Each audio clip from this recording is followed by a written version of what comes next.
प्यारी साध संगत जी, सभी को प्यार भरी राधा स्वामी जी, साध संगत जी।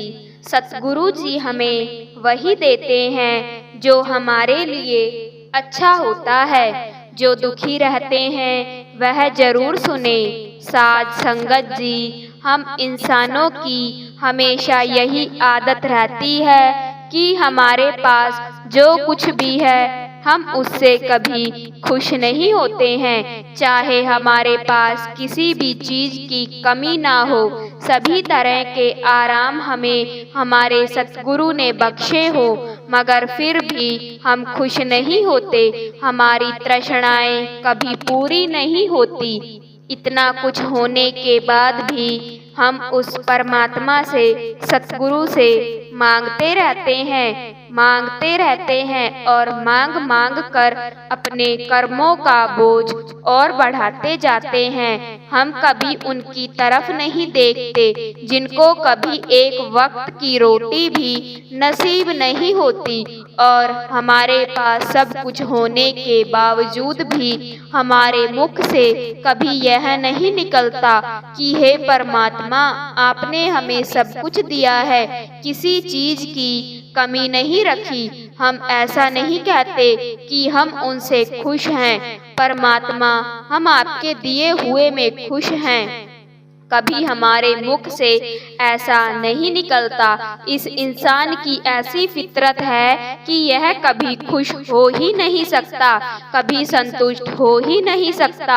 इसको कभी संतुष्टि नहीं मिलती। संतुष्टि केवल उस व्यक्ति को मिलती है जो गुरु नाम की भक्ति करता है, जो सतगुरु द्वारा दिए गए नाम की कमाई करता है, जो अपना सब कुछ सतगुरु गुरु को सौंप चुका है। तो केवल वही इन चीजों से बाहर निकल सकता है। साध संगत जी, इस दुनिया में जितने भी लोग हैं उनको केवल यही लगता है कि मेरी जिंदगी में जितने दुख हैं और किसी की जिंदगी में इतने दुख नहीं है। हम आपको एक कहानी सुनाते हैं जिससे हमें पता चलेगा कि असल में इस दुनिया का सबसे सफल इंसान कौन है। इसीलिए किसी ने बहुत खूबसूरत कहा है कि जिसके जीवन में संतोष नहीं, संतुष्टि नहीं है, वह कभी भी अपने जीवन में खुश नहीं रह सकता। वह हमेशा दुखी और बेचैन रहता है। उसके पास कितना भी हो मगर उसका मन कभी भी खुश नहीं हो सकता। साध संगत जी, पुराने समय की बात है। एक छोटे से गांव में एक लड़की रहती थी। वह लड़की कुछ खास खूबसूरत नहीं थी और उसका इस दुनिया में कोई नहीं था।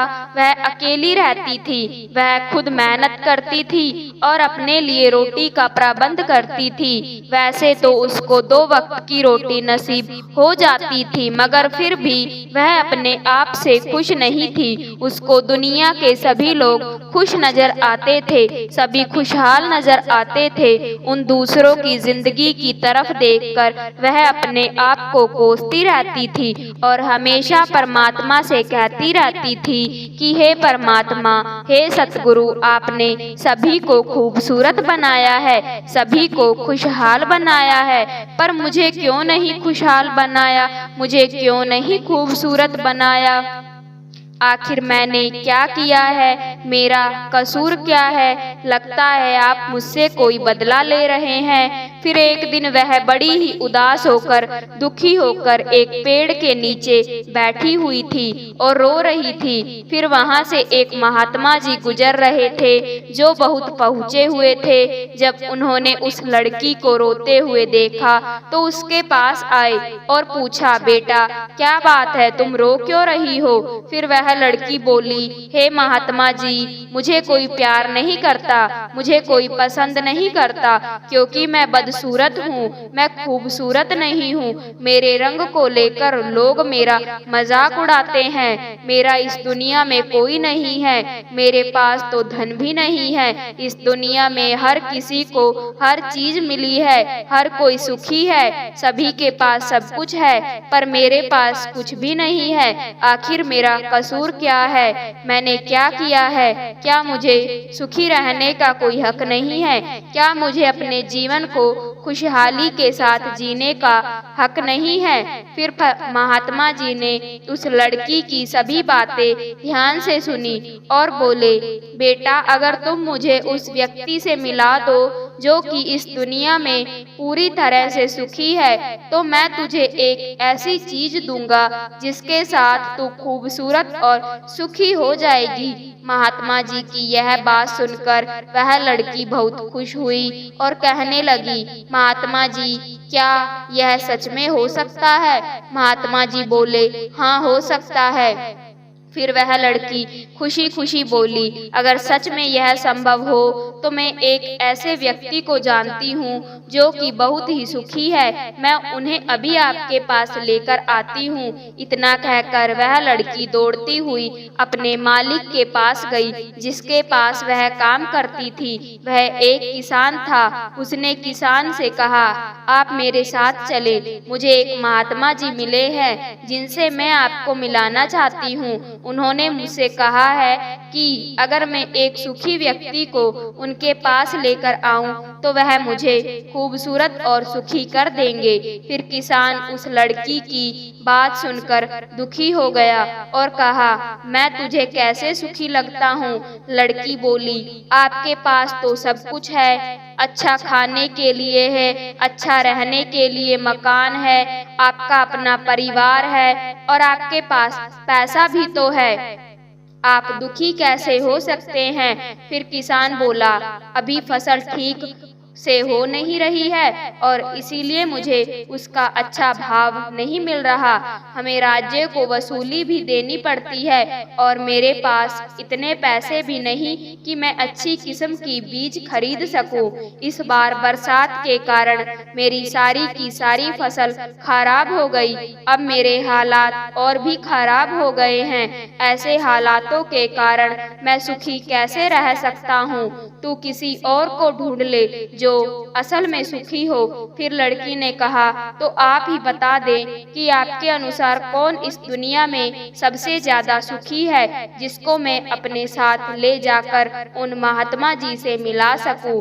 किसान कुछ देर सोचता है, फिर कहता है, मुझे लगता है कि व्यापारी सबसे ज्यादा सुखी है। उनको फसल बेचने की चिंता नहीं होती और न ही फसलों की देखरेख करने की। उनको तो केवल फसल खरीदनी होती है और वह किसी भी जगह से खरीद सकते हैं। वह ऐसी चीजों का व्यापार भी कर सकते हैं जिनका मौसम के साथ कुछ भी लेना देना नहीं होता। उनके पास हमारे से कहीं अधिक धन भी होता है। लोग उनका आदर सत्कार भी करते हैं। मुझे तो लगता है कि वही सबसे ज्यादा सुखी हैं। तू उनके पास जा। फिर लड़की अपने मालिक की बात सुनकर दौड़ती दौड़ती एक व्यापारी के पास पहुंची और कहने लगी, क्या आप मेरे साथ चल सकते हैं? मुझे एक महात्मा मिले हैं जिनसे मैं आपको मिलाना चाहती हूँ। उन्होंने मुझसे कहा है कि अगर मैं किसी सुखी व्यक्ति को उनके पास लेकर आऊंगी तो वह मुझे एक ऐसी चीज देंगे जिससे मैं खूबसूरत और सुखी हो जाऊंगी। लड़की की बात सुनकर व्यापारी दुखी होकर कहता है, हमारे जीवन में सुख कहाँ है? हर तरफ दुख ही दुख है। चोरों और डाकुओं से हर वक्त सावधान रहना पड़ता है। व्यापार में भी काफी नुकसान चल रहा है। ऊपर से राजा भी हमसे काफी ज्यादा कर्ज वसूल कर रहा है, जिसके कारण व्यापार व्यापार में काफी मुश्किलें आ रही है। हमें सुरक्षा भी पूरी नहीं मिलती। जिंदगी में हर वक्त कोई ना कोई डर बना रहता है। मुझे तो लगता है कि मुझसे ज्यादा दुख इस दुनिया में कोई हो ही नहीं सकता। फिर लड़की यह सुनकर हैरान हुई और बोली, आपके पास तो इतना धन है, जमीन जायदाद है, खाने पीने के लिए सब कुछ है, रहने के लिए बहुत बड़ा मकान है, और इन सब चीजों के रहते हुए भी आप दुखी कैसे हो सकते हो? यह तो बहुत ही अजीब बात है। मुझे तो लगता था कि आप सुखी होंगे। चलो कोई बात नहीं, तो आप मुझे कोई ऐसा व्यक्ति बता दे जो आपके अनुसार सुखी है, ताकि मैं उन्हें उन महात्मा से मिला सकूं। व्यापारी कुछ समय सोचने के बाद बोला, मुझे लगता है कि राज्य के अधिकारी बहुत सुखी है। वह सीधा राज्य से संबंध रखता है और उनके पास अधिकार होते हैं। वह धनवान भी होते हैं। वह चोरों और डाकुओं से नहीं डरते। वह हमेशा धन वसूल लेते हैं और हमें उनके आदर में झुकना ही पड़ता है। सभी लोग उनका बहुत सत्कार करते हैं। मुझे लगता है उनके जीवन में कोई भी दुख नहीं होगा। वह सबसे ज्यादा सुखी है। काश मैं भी राज्य का अधिकारी होता तो मैं भी अपना जीवन खुशी खुशी जी रहा होता। फिर लड़की बोली, क्या आप किसी अधिकारी को जानते हो? क्या आप मुझे उनके साथ मिला सकते हो? मैं उनको अपने साथ ले जाना चाहती हूँ। अगर वह सबसे ज्यादा सुखी हैं, तो फिर उस महात्मा ने मुझे कोई ऐसी चीज देनी है जिससे मैं खूबसूरत और सुखी हो जाऊंगी।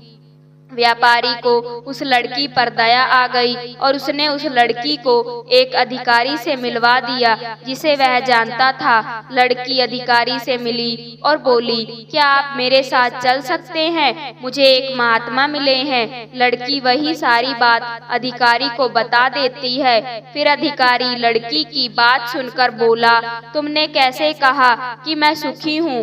मेरे जितना दुखी इंसान इस दुनिया में कोई नहीं है।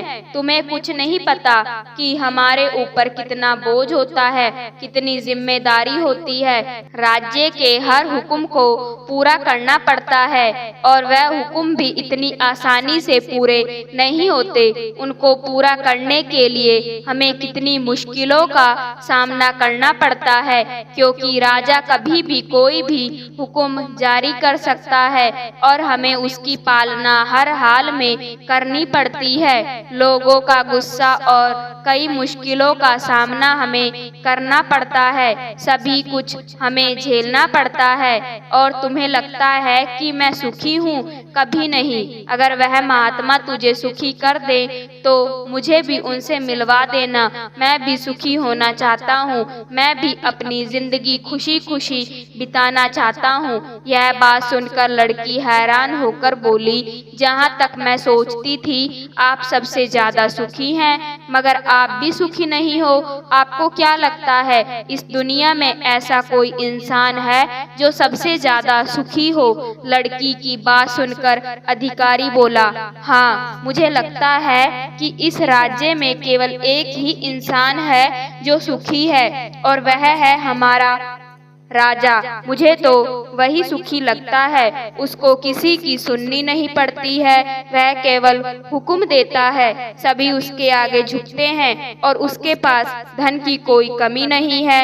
वह पूरे राज्य के मालिक हैं, सबसे बड़े हैं। वही केवल सुखी इंसान है। काश मेरा भी जन्म किसी राजा के घर में हुआ होता, मैं भी बहुत सुखी होता। अधिकारी की यह सभी बातें सुनकर लड़की बोली, क्या आप मेरे ऊपर एक एहसान कर सकते हैं? मुझे एक बार राजा से मिलवा दो। आपकी बहुत मेहरबानी होगी। मैंने सिर्फ एक बार राजा से मिलना है। लड़की के मासूम चेहरे को देखकर अधिकारी को उस पर दया आ जाती है और वह कहता है, चलो ठीक है, मैं आज राज दरबार जा रहा हूँ, तुम भी मेरे साथ चलो और वहाँ तुझे राजा से जो पूछना है पूछ लेना। इतना कहकर वह अधिकारी उस लड़की को राज दरबार में ले गया। राजा के पास पहुँचने के बाद अधिकारी अधिकारी ने लड़की की विनती राजा को बता दी। राजा उस लड़की की बात सुनने के लिए तैयार हो जाता है और लड़की को राज दरबार में बुलाया जाता है। राजा लड़की से कहता है, तुम बिना किसी डर के अपनी बात कह सकती हो, तुम्हें जो भी कहना है कहो। फिर लड़की थोड़ा घबराती हुई, डरते हुए बोलती है, हे महाराज, मैं एक पूरी तरह से सुखी इंसान की तलाश में हूँ। मुझे एक महात्मा मिले हैं और उन्होंने मुझे कहा है कि अगर मैं उनके पास किसी ऐसे इंसान को लेकर आ जाऊंगी जो सच में सुखी है, तो वह मुझे एक ऐसी चीज देंगे जिससे मैं खूबसूरत और सुखी हो जाऊंगी। कई लोगों से मिलने के बाद मुझे यह पता लगा है आप ही इस दुनिया के सबसे सुखी व्यक्ति हो। क्या आप मेरे साथ उस महात्मा से मिलने के लिए चलेंगे? आपकी बहुत मेहरबानी होगी। राजा उस लड़की की बात सुनकर हंसने लगा और लड़की से कहता है, अच्छा, जैसे सभी को लगता है तुम्हें भी यही लग रहा है कि मैं इस दुनिया का सबसे सुखी व्यक्ति हूँ। अगर कोई मुझसे पूछे कि इस दुनिया का सबसे दुखी इंसान कौन है, तो मैं कहूँगा कि वह मैं हूँ। मेरे पास नींद नहीं है, मेरे पास आराम नहीं है और मैं सही ढंग से सो भी नहीं पाता हूँ। सुरक्षा के आदमी हमेशा मेरे आसपास रहते हैं, उनके बिना मैं कहीं नहीं जा सकता हूँ। जैसे ही कोई आवाज आती है मेरी नींद टूट जाती है। हमेशा मुझे डर बना रहता है कि मेरे दुश्मन मेरे ही घर में हैं। मुझे नहीं पता कि कब कौन मुझ पर वार कर सकता है, क्योंकि यहाँ राज दरबार में बैठे हुए सभी लोगों में पता नहीं कौन मेरा दुश्मन है। यहाँ बैठा हुआ हर व्यक्ति मेरे दरबार का ही है, मगर मुझे हर किसी पर शक करना पड़ता है।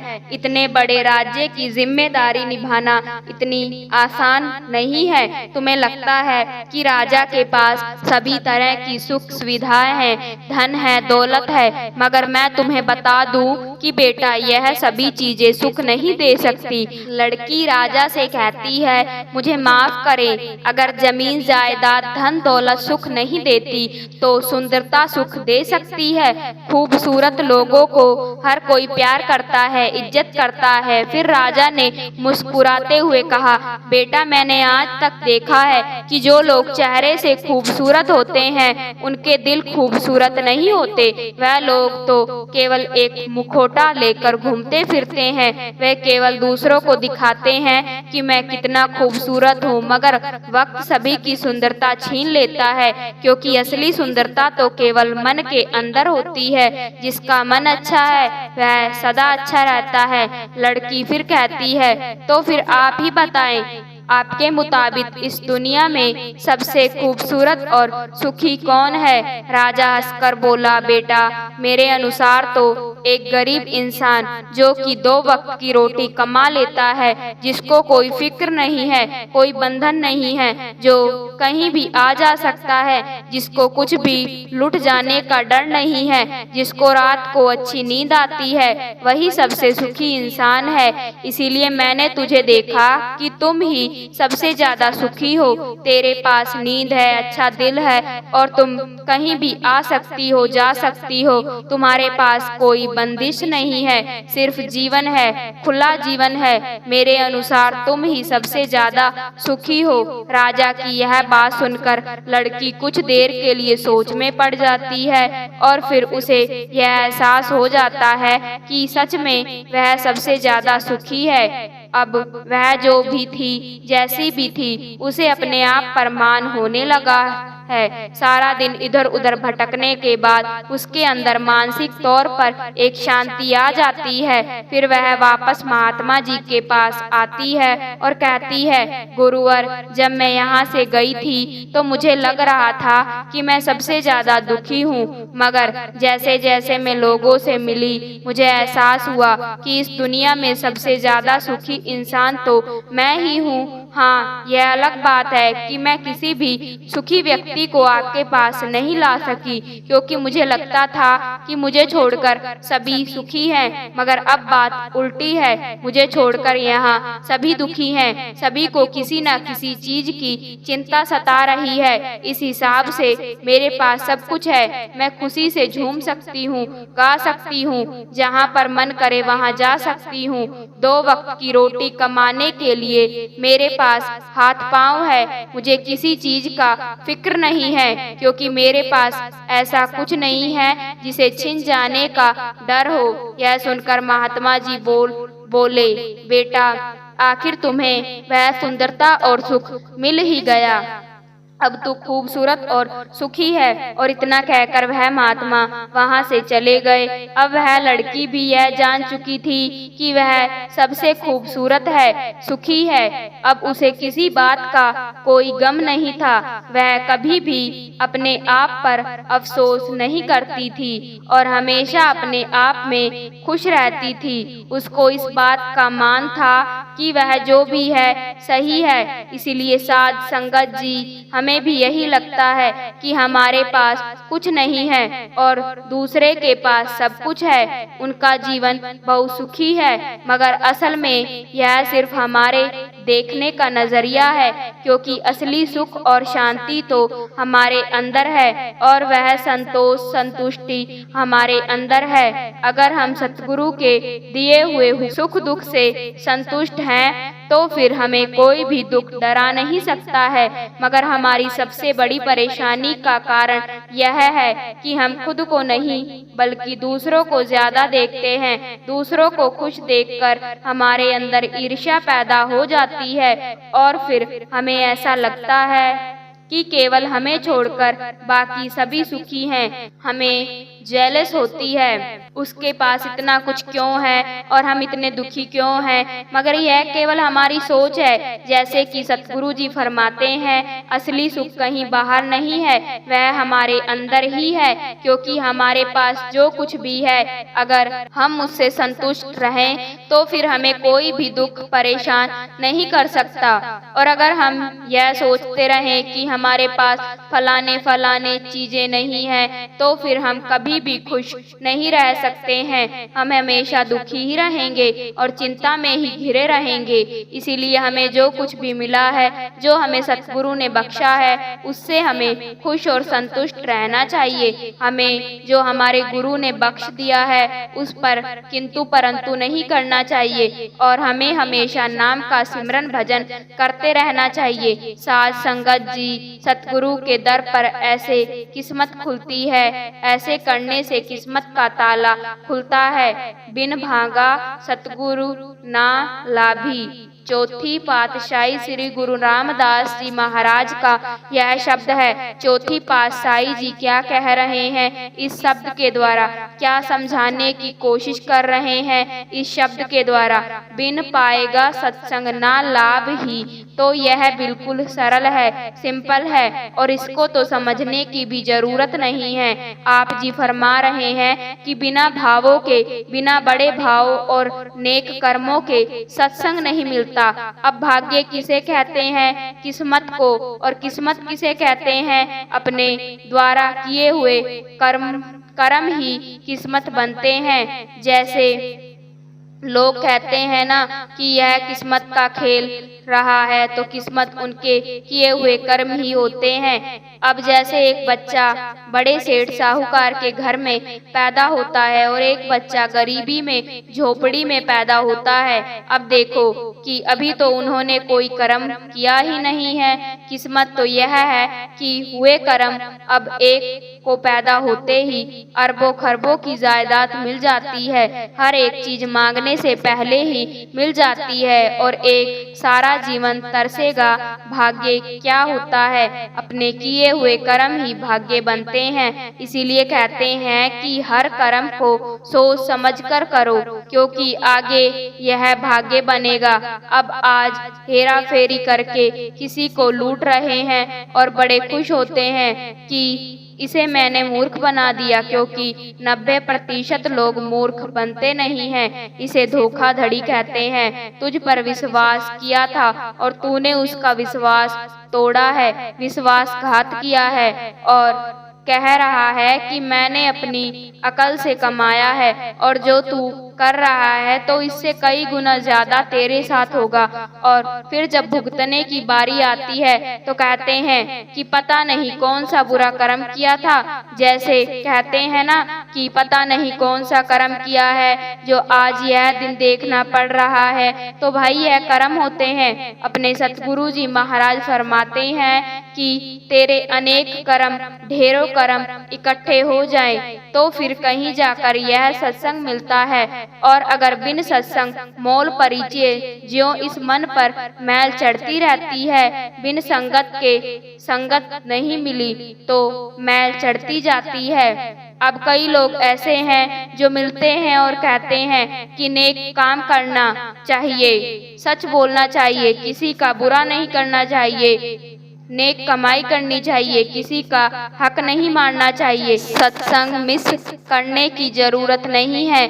तो ऐसे भी कई लोग होते हैं और यह बात सुनने में बड़ी अच्छी भी लगती है। यानी कि सत्संग का मतलब तो यही है ना कि प्रैक्टिकल जीवन में बदलाव आए। मगर वाणी कुछ और कहती है। वाणी कहती है कि बिन संगत मैल परी, ज्यों ज्यों वाणी कहती है कि अगर तू सत्संग नहीं करेगा तो फिर तेरे पास जितने भी नेक गुण है तो वह एक एक करके खत्म होते जाएंगे। और अगर तू सत्संग में आता रहा, नेक कर्म करता रहा तो फिर तेरे नेक गुण बढ़ते जाएंगे और अवगुण जो थोड़े बहुत हैं तो वह भी खत्म हो जाएंगे। और अगर तू सत्संग में नहीं आएगा तो तेरे नेक गुण खत्म होते जाएंगे और अवगुण बढ़ते जाएंगे।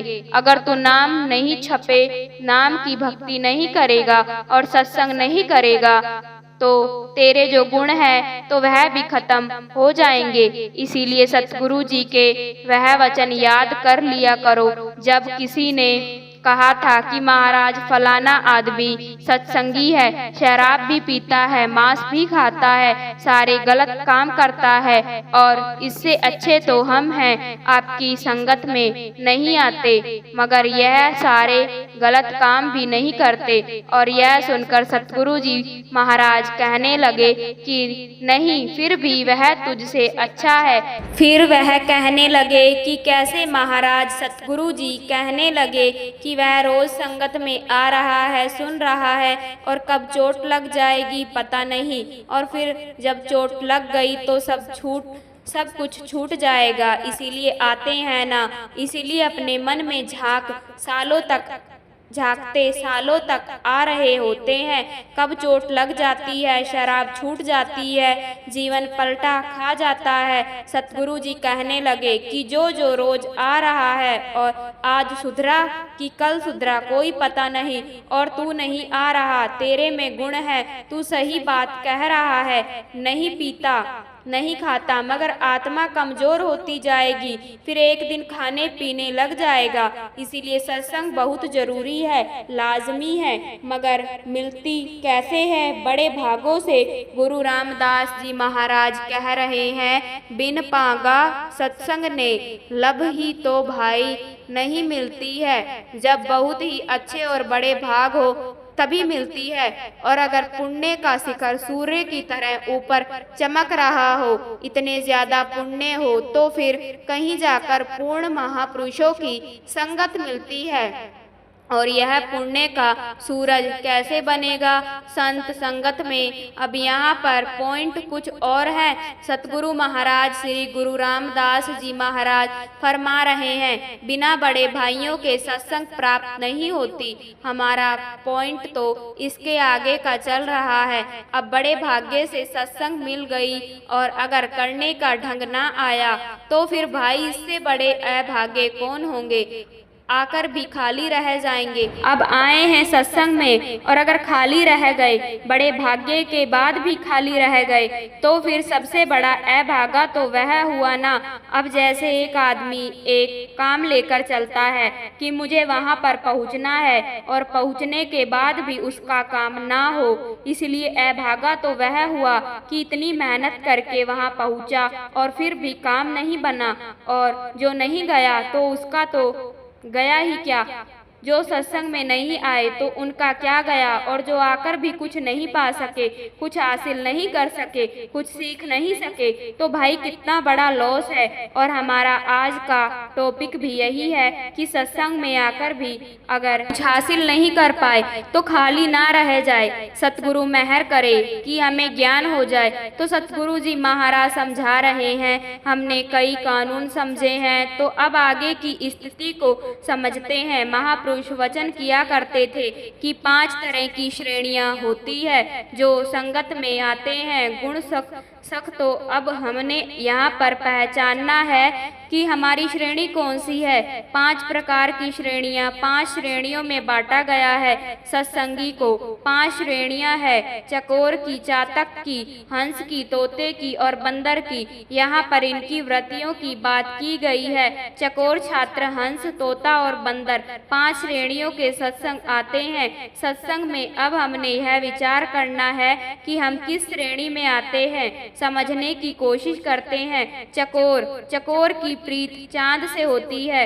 वह चांद को जब पूर्णमासी की रात होती है तो एक तक देखता रहता है। चांद को गर्दन उठाकर ऐसे टेढ़ा होकर देखता रहता है और कई बार देखते देखते उसकी गर्दन तक टूट जाती है, वह मर तक जाता है, मगर वह चांद से अपनी नजर नहीं हटा पाता। एक तक चांद को देखता रहता है, उसकी प्रीत चांद से है।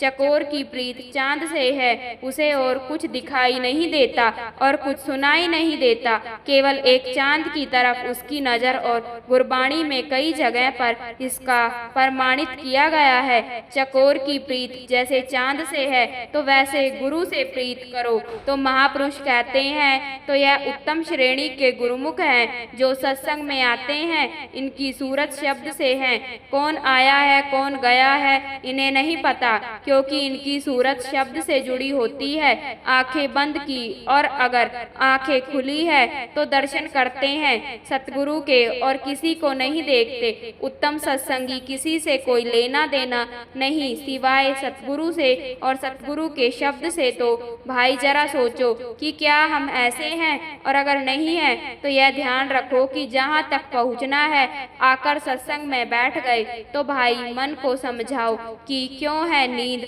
खराब करके, और क्या यह देखने आया है कि कौन क्या पहन कर आया है, कौन क्या कर रहा है।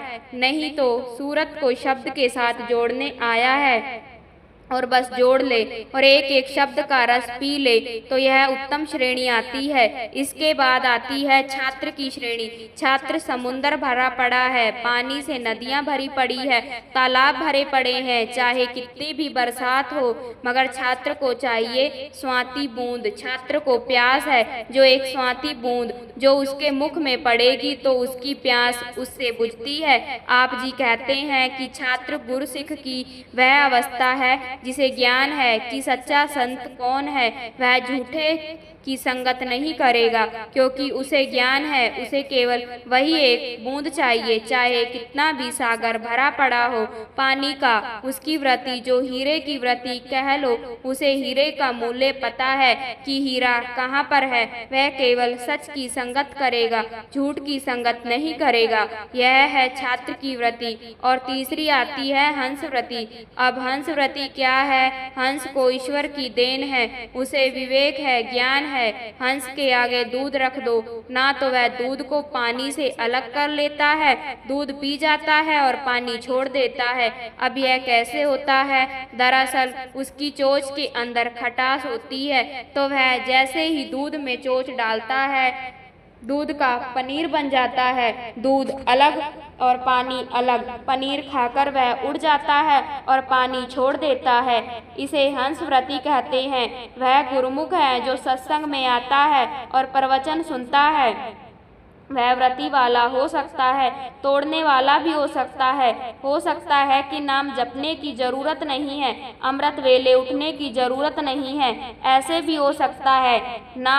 लोग कई बार बोले प्रभाव में आ जाते हैं। कोई ऐसे भी कह सकता है कि मांस खा लो, कुछ नहीं होता। हंस व्रती है, जो दूध लेता है पानी छोड़ देता है। जो बात सतगुरु से जोड़ती है, जिस बात को सुनकर सतगुरु से प्रेम बढ़े, जिस बात को सुनकर नित नेम बढ़े, जिस बात को सुनकर सतगुरु के प्रति श्रद्धा बढ़े, वह बात ले लेता है, बाकी सारी बातों को छोड़ देता है। तो भाई कम से कम ऐसी अवस्था तो होनी चाहिए ना, इतना ज्ञान तो होना चाहिए कि क्या सही है और क्या गलत। देखो कितने सरल तरीके से समझा दिया है सतगुरु जी ने कि जो बात सतगुरु से जोड़े, सतगुरु के प्रति श्रद्धा बढ़ाए, और जो बात सतगुरु के प्रति शंका पैदा करे उसे छोड़ दो।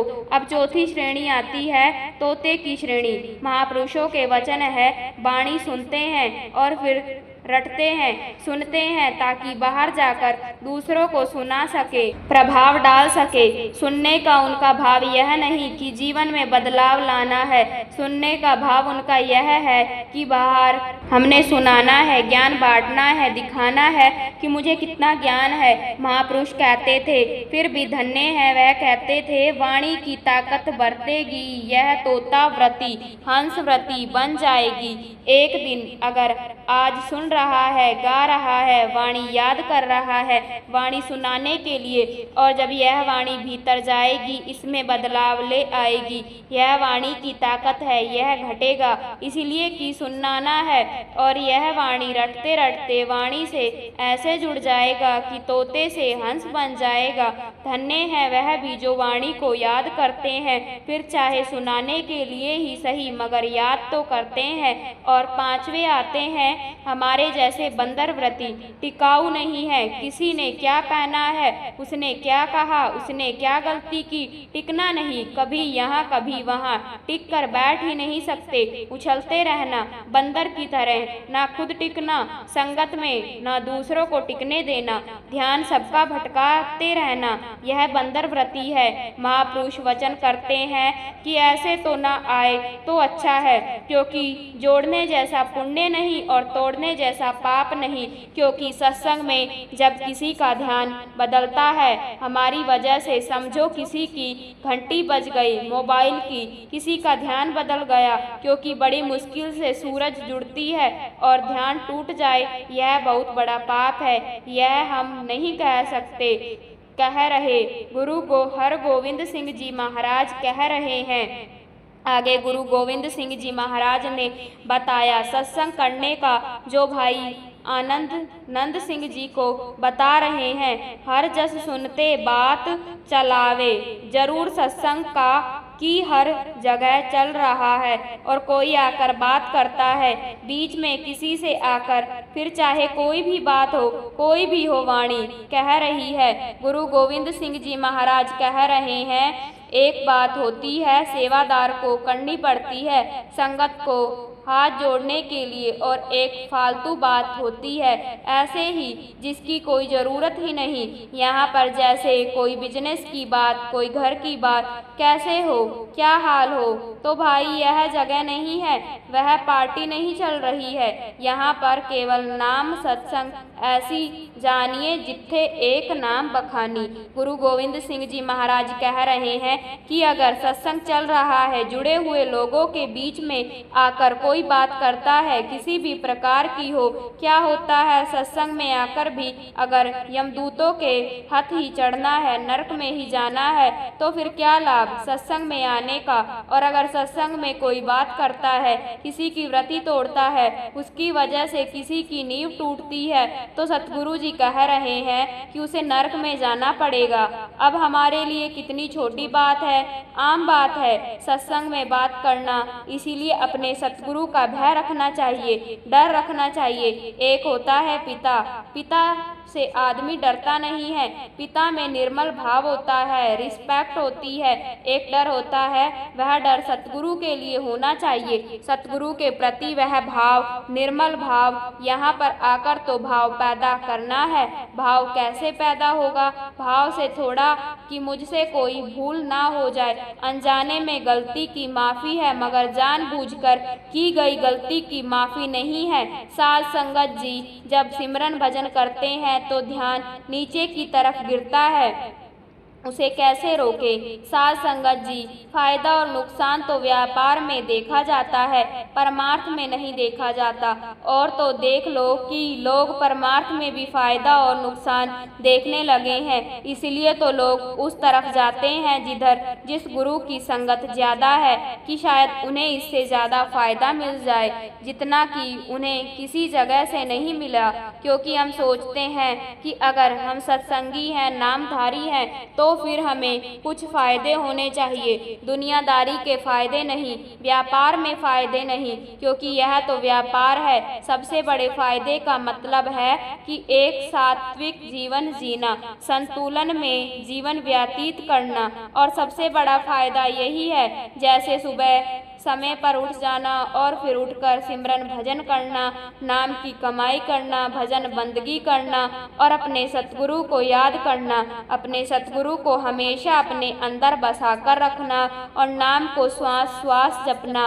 दुनियादारी से अपने ख्याल को निकालकर केवल सतगुरु के नाम के साथ ही जोड़ रखना और सिमरन भजन करते समय दिमाग में उस समय कोई और ख्याल नहीं आए। और जितना समय सतगुरु ने बताया है तो उससे भी ज़्यादा सिमरन भजन करने की कोशिश करें। और फिर अपना काम निपटाने के बाद हम ऐसे उठें जैसे हम 4 धामों की यात्रा करके आए हैं, कहीं तीर्थ यात्रा करके आए हो। और फिर दिन चढ़ने के बाद अपने काम करते रहें और काम करते हुए भी अपने ख्याल को नाम के साथ जोड़कर रखना, सतगुरु के नूरानी स्वरूप के साथ जोड़कर रखना और सतगुरु को अपने अंतर में निहारते रहना। तो भाई यह सच्चा फ़ायदा है जो कि हमारे जीवन चरित्र को बढ़ाता है और दर्शाता है कि हम किसी गुरु से दीक्षित हैं, हमने किसी पूर्ण सतगुरु से नाम दान ले रखा है। और फिर लोग हमारे बारे में जानने के लिए उत्सुक होते हैं कि इस व्यक्ति से बात की जाए, क्योंकि यह व्यक्ति हमारे में से अलग है। और अगर हम सारी जिंदगी दुनियादारी में ही फंसे रहे, दुनिया के काम धंधों में ही उलझे रहे और जो सतगुरु से नाम मिला है उसके लिए समय ही नहीं निकाल पाए, नाम को जपा ही नहीं, तो फिर भाई हमें कुछ भी लाभ नहीं होगा, ना ही हम अपनी पहचान बना पाएंगे। हम कहते हैं कि हमारे सतगुरु हमारी संभाल करेंगे, तो सतगुरु भी हमारी संभाल तभी करेंगे जब हम उनके कहने के अनुसार चलेंगे, उनके हुक्म में रहेंगे। अब कई लोग यह भी सोचते हैं कि भाई सतगुरु की इतनी ज़्यादा संगत है, लाखों करोड़ों में संगत है, तो सतगुरु कैसे इन सब की संभाल करेंगे? तो भाई सतगुरु संभाल करते हैं, चाहे कितनी भी संगत क्यों ना हो, फिर भी सतगुरु संभाल करते हैं। लेकिन उनकी संभाल करते हैं जो सतगुरु के हुक्म में रहते हैं, सतगुरु के कहने में रहते हैं। अब देखो, हमारे सतगुरु हमसे कोई भार उठाने के लिए तो नहीं कहते, कोई शारीरिक मेहनत के लिए तो नहीं कहते हैं। वह तो कहते हैं कि तुम्हें जो नाम मिला है उसका सिमरन भजन करना है रोजाना। बस दुनियादारी के काम धंधे भी करते रहो और सिमरन भजन भी करते रहो। सारा दिन नहीं कर सकते तो शाम को 2.5 घंटे बैठ जाओ, सिमरन भजन में जाओ, फिर सुबह सुबह बैठ जाओ, मगर सिमरन भजन को समय जरूर दो, क्योंकि हमारे लेखे में यह सिमरन भजन नाम की कमाई ही लिखी जाएगी। अब कई लोग दुनिया में ऐसे हैं जिनके पास काफ़ी धन है, दौलत है, फिर भी वह दुखी हैं, मगर एक सतगुरु का प्यारा है तो वह अपने आप को बहुत किस्मत वाला समझता है। वह तो समझता है कि पता नहीं किस जन्म में मैंने अच्छे कर्म किए हैं कि मुझे पूर्ण सतगुरु से नाम की बख्शिश मिल गई है, तो फिर मैं इसका क्यों ना फ़ायदा उठाऊं। और वह उठाता भी है। जो सारा दिन ही सतगुरु की मौज में बिताता है तो फिर उसके लिए इससे बड़ा और क्या फायदा हो सकता है। इसीलिए एक बार विचार करके तो देखो कि क्या इससे बड़ा कोई फायदा है। नहीं, इससे बड़ा और कोई फायदा नहीं है, क्योंकि सतगुरु से नाम दान मिल जाना और सिमरन भजन करके अंतर में सतगुरु के दर्शन हो जाना और फिर सारा दिन ही सतगुरु का स्वरूप आंखों के आगे रहना और फिर किसी के साथ दुर्व्यवहार ना करना, सभी से प्रेम करना, सभी के साथ प्रेम भाव से पेश आना, तो भाई इससे बड़ा हमें और क्या फ़ायदा चाहिए, क्योंकि इससे बड़ा तो हो ही नहीं सकता। और यह सब तभी हो सकता है जब हम पूरी तरह से सतमंत्र को अपना लेते हैं, फिर ही हम सतगुरु के सच्चे सेवादार बन जाते हैं। कहा जाता है कि नाम मिल जाने पर सतगुरु की प्राप्ति होती है, नाम मिलने पर परमात्मा की प्राप्ति होती है। यह एक ही बात है और इस बात की हमें तभी समझ में आएगी जब हम इसे असली जामा पहनाएंगे, जब इसे अच्छी तरह से समझने की कोशिश करेंगे। जब तक कि हम सिमरन भजन नहीं करेंगे तब तक। अब कहा जाता है कि नाम मिलने से सुख प्राप्त होता है, आनंद मिलता है, तो भाई यह सच है कि नाम मिलने पर सुख प्राप्त होता है, आनंद मिलता है, लेकिन यह केवल उन्हीं को सुख और आनंद प्राप्त होते हैं जो इस नाम की कमाई करते हैं। अब बात पहले भी यही कही गई थी और अब भी यही कही जा रही है और आगे भी यही कही जाएगी। अब आप सत्संग में जाते हैं तो वहाँ केवल भजन बंदगी की बात की जाती है, क्योंकि सारे सुख और सारे आनंद केवल सिमरन भजन की कमाई पर ही निर्भर है। कहा जाता है कि सिमरन भजन करने से हरि आनंद प्राप्त होता है, तो भाई होता है नाम की कमाई करने पर, केवल नाम मिल जाने पर ही नहीं होता, क्योंकि अगर केवल नाम मिल जाने पर ही हरि आनंद प्राप्त होता तो अभी तक तो जिन्होंने नाम ले रखा है फिर वह सभी के सभी आनंद को प्राप्त कर चुके होते। अब सतगुरु ने दया करके हमें नाम दान दे दिया है और संगतों को नाम दान दे भी रहे हैं और आगे भी नाम दान देते रहेंगे। अब सोचो कि सतगुरु की जिम्मेदारी कितनी बढ़ती जा रही है, मगर हम अपनी तरफ नजर मारे तो भाई हम कितनी जिम्मेवारी संभाल रहे हैं। अब हम में से थोड़े से भी लोग नहीं हैं जो पूरा का पूरा समय देते होंगे सिमरन भजन को, और अगर हम यह भ्रम पाल कर बैठे हुए हैं कि अंत समय में सतगुरु आकर हमारी संभाल करेंगे, तो भाई संभाल करते भी हैं अगर हम अपनी जिम्मेवारी को निभाएं। अब हमारी जिम्मेवारी क्या है? हमारी जिम्मेवारी है कि जो सतगुरु ने हमें नाम दिया है उसका सिमरन भजन करना, भजन बंदगी करना, बस इतनी सी जिम्मेवारी है। और अगर हम इस जिम्मेवारी को निभाते हैं तो फिर सतगुरु हमारी अंत वेले संभाल करते हैं, वरना नहीं, वह हमारा भरम का भरम ऐसे ही रह जाता है। इसलिए भाई हमें नाम पर विश्वास करने की जरूरत है। अब हम में से ही कई ऐसे जीव आत्माएं हैं जो सतगुरु से नाम दान मिलने के बाद भी सतगुरु पर विश्वास नहीं करती। वह अभी तक सतगुरु को हमारे तुम्हारे जैसा मनुष्य ही समझती है, क्योंकि शब्द हमारे अंदर आते ही शरीर का रूप धारण करते हैं सतगुरु रूप में। इसलिए भाई उस शब्द की गहराई में तो उतरो, फिर ही हमें समझ में आएगा कि यह क्या है। अब एक कथा आती है कि जब किसी ने हनुमान जी से पूछा कि तुम्हारे राम जी कहाँ हैं, तो फिर हनुमान जी ने अपनी छाती फाड़कर दिखा दी थी और यह शास्त्रों में लिखा हुआ है। इसलिए भाई हमें यह सब करने की जरूरत नहीं है, हमें केवल अपने सतगुरु के रंग में रंग जाना है, सतगुरु में समा जाना है, क्योंकि परमात्मा कहीं दूर नहीं है, परमात्मा हमारे अंदर है। और अगर हम सतगुरु के द्वारा दिए गए नाम का सिमरन भजन करते हैं, नाम की कमाई करते हैं, तो फिर हमारे अंतर में हमारी आत्मा को सतगुरु के दर्शन होते हैं। कबीर साहिब जी फरमाते हैं, अरे मन धीरज काहे ना धरे, शुभ और अशुभ कर्म पूर्व ले रति घटे, ना बड़े होनहार होवे धुन चिंता काहे करे। अरे मन धीरज काहे ना धरे, कबीर साहिब जी ने तो समझा समझा दिया है। और वह कैसे समझाए कि एक बार धीरज धर के सतगुरु के नाम के साथ जुड़ जाओ तो इससे बड़ा और क्या फायदा हो सकता है। जो हमारे पूर्व कर्म है, प्रारब्ध कर्म है, जो किसी तरह से भी काटे नहीं जा सकते हैं और केवल उन्हें भोगना ही पड़ता है। और फिर उनको भोगते वक्त जो हमारी हालत होती है, जो हमारी दुर्दशा होती है या हो रही है, कैसे दुखी रहते हैं लोग। इन कर्मों को भुगतने पर कहा जाता है कि सतगुरु द्वारा दिए गए नाम में इतनी शक्ति है कि जब भी लोग इस धनात्मक नाम के साथ अपनी आत्मा को जोड़ लेते हैं तो फिर जो मन है, जो यह मन धीरज नहीं धरता, तो फिर यह मन धीरज धर लेता है। अरे मन धीरज काहे ना धरे, फिर यह मन धीरज धर लेता है और फिर इसकी सभी चिंताएं समाप्त हो जाती है। अब देखो यह भी हमारा कितना बड़ा फायदा हो गया।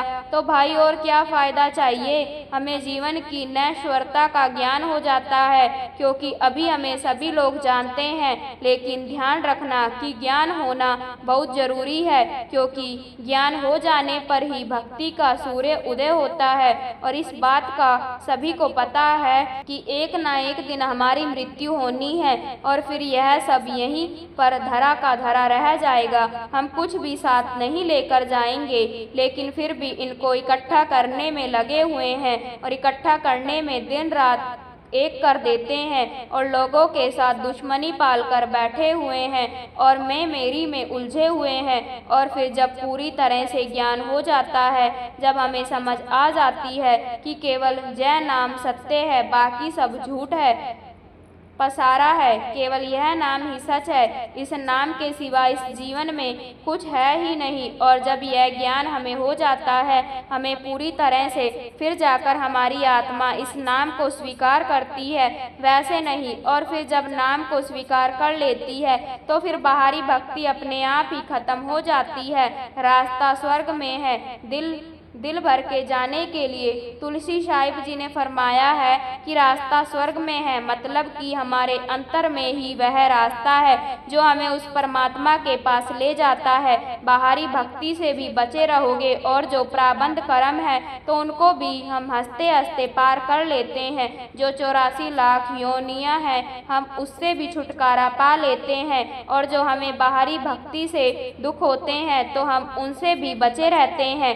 ऐसे कई ही अनगिनत फायदे हमें होते हैं जब हम सतगुरु से प्रेम करते हैं, सतगुरु के साथ जुड़ जाते हैं, सतगुरु की मूर्ति को अपने अंतर में बसा लेते हैं और फिर नाम का सिमरन भजन करते हैं। इसलिए बड़ा ही साधारण सा जीवन जीने की हमें कोशिश करनी चाहिए और अंतर की भावनाओं से सतगुरु की सेवा करो, क्योंकि वह सब जानते हैं कि तुम किसके लिए सिमरन भजन कर रहे हो और तुम क्या चाहते हो। दुनियादारी में उलझे रहना चाहते हो या फिर मुक्ति चाहते हो, तो फिर ऐसा करने से जो हमारा ध्यान है सिमरन भजन करते समय जो नीचे की तरफ आता है तो फिर वह नीचे की तरफ नहीं गिरता, वह ऊपर की तरफ उठता है और फिर इन 9 द्वारों से ऊपर उठकर उस आज्ञा चक्र पर सतगुरु के स्वरूप के साथ एक जगह टिक जाता है और हमारे अंतर में सिमरन चलता रहता है। प्यारी साध संगत जी, यह था हमारा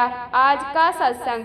अगर आपको आज का सत्संग वीडियो अच्छा लगा हो तो हमारे चैनल को सब्सक्राइब जरूर कर लें जी और बेल आइकन को भी प्रेस कर लें, ताकि हम इस चैनल पर जो भी नई वीडियो डालें सबसे पहले आप तक पहुंच जाए जी। राधा स्वामी जी।